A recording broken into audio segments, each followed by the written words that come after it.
Hey everyone, welcome back to Metta Minutes with Caroline. That's me! Today I want to talk about what to do with anger. Anger is a really, really difficult emotion, and as a friend of mine once said to me, once you're already angry, it's too late. The key here is to practice the skills and tools we need to diffuse our anger long before we actually get angry so that we're able to access them in the moment, or even prevent the anger from arising in the first place. I've had some experiences, maybe you have too. This can go along with sending loving kindness to the people who bring challenge or conflict into our lives, where those people might make us really angry, or there might be situations that make us really, really angry. And when we are angry, we are less able to use our rational mind to do the best thing for everyone in the situation. And sometimes it can lead to us doing things that we end up regretting in the long run. And I don't want that for you. I don't want that for me. There's a couple of strategies that I have used in my life to help diffuse the anger. One of them is to notice it.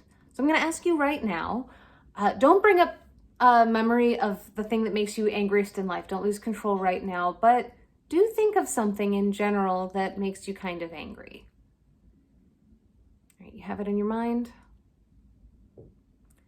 Where do you feel that anger in your body? What's happening right now? For some people, your heart might start to race. You might start feeling heat moving through different places in your body. Maybe you're feeling it in your face. Maybe you're starting to feel a rush of energy through your shoulders. Some people get really cold when they're angry. Maybe your stomach tightens up. What's happening for you? Now, when you notice these things, you can think to yourself or say out loud, this is what anger feels like. This is what anger feels like. One time my husband and I were getting into a little bit of an argument, and I started to get really angry to the point where I recognized, I'm getting angrier actually than I need to for what this conversation is about. And so I did just this. I stood up and then I started pacing in the living room, and I said, this is what anger feels like. This is what anger feels like. And I was just really tuning into my body. It threw such a wrench into the conversation. I don't think my husband was ready for me to do that, but it's also kind of weird, right? Just someone getting up and going, this is what anger feels like. This is what anger feels like. And that was enough to actually bring some humor into the situation, and it caused both of us to just burst out laughing. My anger was completely diffused, and then I was able to continue the conversation and fully listen to whatever it was that he was saying. And then I was even better able to articulate for myself what my own feelings were in the situation. So that is one thing, to notice, what does anger feel like for you? Start with something small that's, not going to throw you into a rage right now. And then gradually start to notice, see if you can notice in your everyday life, what does anger feel like? And just note it for yourself. You don't have to say it out loud like I did. You can say it in your heart, that's fine. But it's really important to know that, so that when you start to get angry, you can take a pause, take a beat, maybe take a breath, count backwards from 10, walk away from the situation for a minute and come back to it and diffuse that anger for yourself. That's one thing. But like I said before, sometimes it's the people who bring challenge or difficulty into our lives. And I've had two different scenarios where actually sending metta, sending that loving kindness to these people and to myself, helped me to be different. I've said before that these practices don't change other people, but you might be surprised at how much things actually do change as a result. When one person changes, the relationship changes. I was at work. I had sort of spoken up to my boss in a not so good way. It was quite unprofessional on my end. And she wanted to talk with me a little bit later, and I knew she was going to be really, really mad at me. And I was really mad at her at the time too. But I knew I was about to get into big, big trouble. And so I thought, okay, what can I do before this meeting to help me not be angry, to help me be my best self? and to be able to hear whatever it is that she's got going on for herself. And so I sent her loving kindness. I thought, may she be happy. May she be healthy. May she be safe. May she live with ease. Because I recognized that if she's mad at me for something, she's not happy. Anger can cause all kinds of health problems if we don't know how to let go of it and if we just hold on to it. It can create a lack of safety for the person who is experiencing anger, as well as for the people around them. And anger does not lead to a more easeful life. I spent 5 to 10 minutes sending her these wishes of goodwill. And when we talked, she was really mad at me. And I felt my own anger starting to rush up. And then I just felt it. I noticed it. It was there. And then I kind of rode that roller coaster of emotion and let the feeling go and pass. I didn't try to push it away. I didn't try to push it down. I didn't deny that I had this anger. But then I was able to hear what she was actually saying, and I realized, you know what? I did mess up. I wasn't right in this situation. And it allowed me to be able to do the next right thing, which in that situation, it was right for me to apologize and to say, I wasn't right. It's not going to happen again. And we had a really good relationship for as long as we continued working together after that. Another time, I had a colleague who was just causing a lot of harm to me and to some other people. And it was just, it was really, really, really difficult. And in cases like that, it was easy to get angry. It was easy to come home and just complain. And my entire day could be ruined by just one interaction with this person, or even sort of incidental interactions where it wasn't a direct kind of a thing. I realized that holding on to this anger was hurting me more than it was hurting them. And I didn't want to be hurt anymore. And all these thoughts of, well, I wish bad things would happen to them, those were coming up all the time. I think they're pretty common when we don't like someone, when it's that difficult person, and when they're making us really angry because we think things need to be going a certain way. I realized, okay, I don't want to feel this way anymore. I might not be able to change them. Things might not go my way, but I don't want to feel this way anymore. I started devoting a couple of minutes of my loving kindness practice to this person. May they be happy. May they be healthy. May they be safe. May they live with ease. Did they change? Nope. No, not really. But my interactions with them did.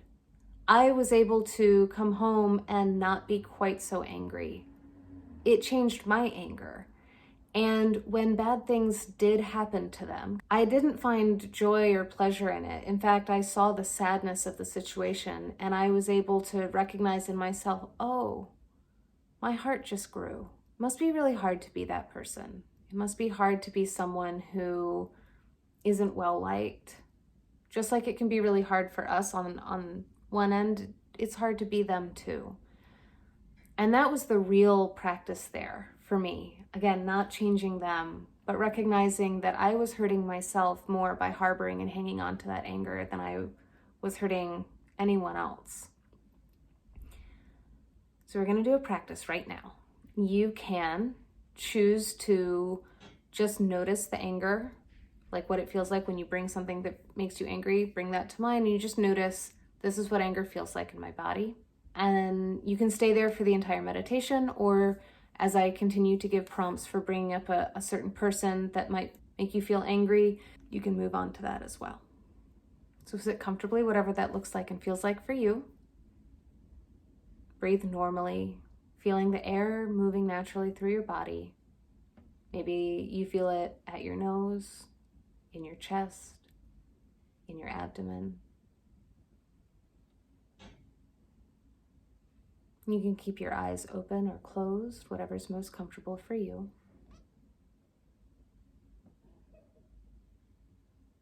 Feel the points of connection, your seat on the cushion, your hands resting lightly on your knees, or maybe they're folded. If you're leaning on something or laying down, feeling that long point of connection along the back side of your body.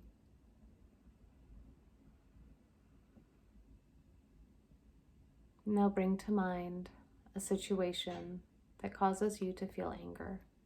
It doesn't have to be the worst case scenario. It can be mild irritation. Maybe that's where we are today, and that's great. This is where we practice. Notice where you feel this mild irritation to anger throughout your body.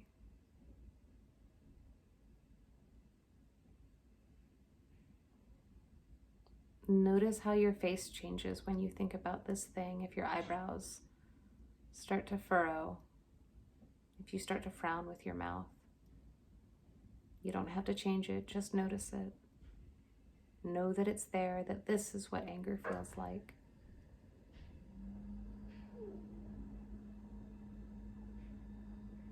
Notice if there's any change in body temperature or a sense of energy rushing to different parts of your body.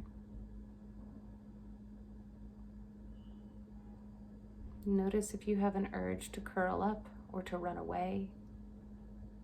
Again, nothing to change, just noticing this is what anger feels like.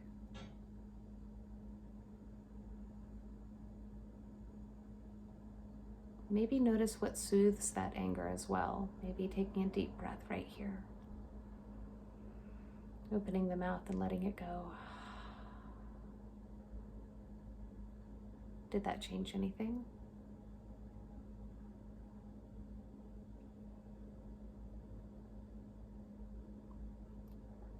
Now bring to mind that person, if you feel ready to, who can make you feel angry.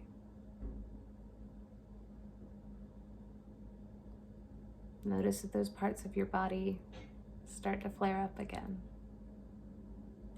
This is what anger feels like.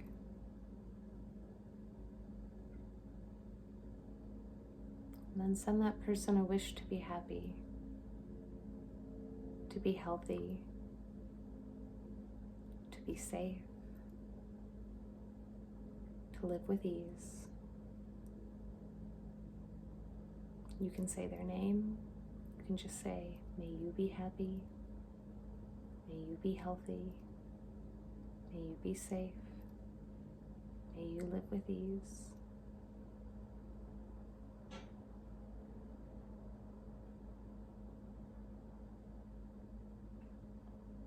Notice what's happening with that sense of anger. Is it intensifying? If so, you might want to switch and send Metta to yourself. May I be happy. May I be healthy. May I be safe.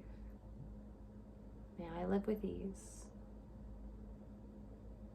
Notice what happens then. And if you're ready, switch back to that person. May you be happy. May you be healthy. May you be safe. May you live with ease. Notice what changes.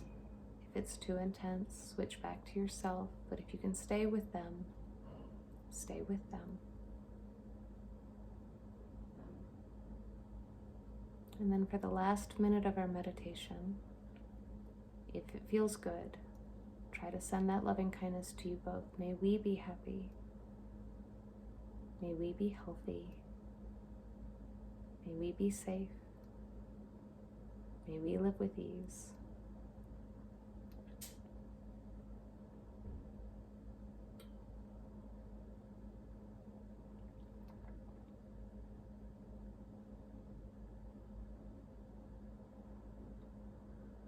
Because the truth is, if they were happy and healthy and safe and living with ease, they wouldn't be causing harm. And if we were happy and healthy and safe and living with ease, we also would not cause harm for other people or for ourselves. But again, this isn't about changing the other person.